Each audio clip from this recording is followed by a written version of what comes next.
迈巴赫在汽车界是什么样的存在？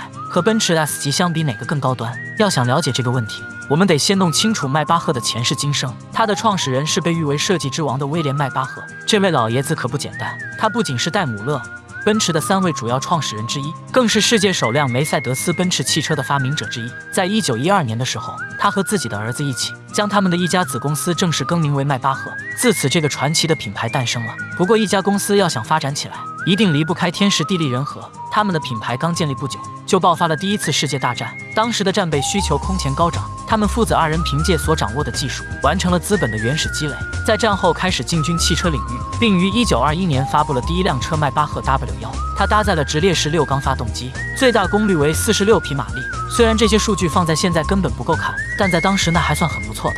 在接下来的20-30年里，迈巴赫进入了飞速发展阶段。尽管在此期间老迈巴赫去世，但这也并没有影响品牌的前进步伐。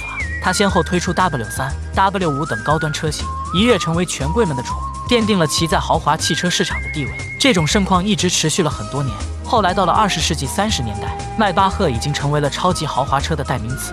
不过我国有句老话叫物极必反，而迈巴赫可谓成也战争败也战争。由于第2次世界大战的爆发，迈巴赫成为了内粹德国的工具，被用来生产军需用品。如果这种情况能一直持续，那么迈巴赫或许还能坚持一下。但最后内粹帝国被击败，战后帝国经济严重倒退，整个欧洲也是一片狼藉，所以大家对豪车的需求急剧下降，迈巴赫的销量也一落千丈。随着最后一款具 W61车型的问世，迈巴赫也彻底停产，一直到后来的1960年，奔驰公司收购了迈巴赫。不过当时他们并没有什么动作。经过了40多年的酝酿后，奔驰发布了迈巴赫57和62。起初他们以为会大卖一场，结果现实却啪啪打脸，大家对它的出现反响平平，销量和同期的其他品牌豪车相比，那可真是惨不忍睹。无奈迈巴赫不得不再次停产，这个曾将风光无比的王者又一次被现实打败。不过很显然，奔驰公司并不想放弃。在2014年广州车展，迈巴赫重新出现在大众视野，不过这次的身份发生了变化，这次它变成了奔驰 S 级的豪华版。那么现在问题来了，它和奔驰 S 级到底有什么区别呢？先从外观来看，迈巴赫 S 级比奔驰 S 级的空间要大，不管是轴距还是长宽高，奔驰 S 级都比不过迈巴赫。